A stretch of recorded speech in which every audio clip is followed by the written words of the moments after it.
esimene mäng Paidega 2-2. Mis sa ütled selle kohta?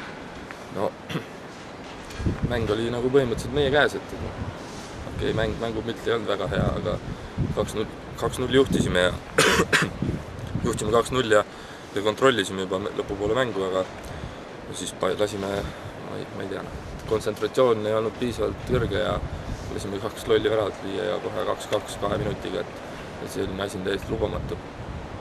Seega sa ütled, et seis ei peegelda tänast mängupilti?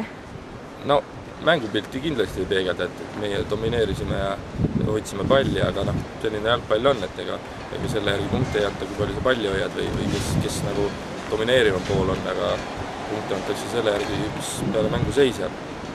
Kuid väravad, kuidas sa nendega oled rahul just enda meeskonna löödud väravatega? Selles suhtes olid okei väravad. Esimene oli okei värav, et hoidsi minusti palli ja äärest võeti ette ja löögile ja oli nagu täiesti okei taha nurka löök. Aga teine värav oli nendel väravahi väike pläkk, et samamoodi meil ründaja oli selleks valmis ja see ka nii, et töövõit, et võib rahule jääda sellega.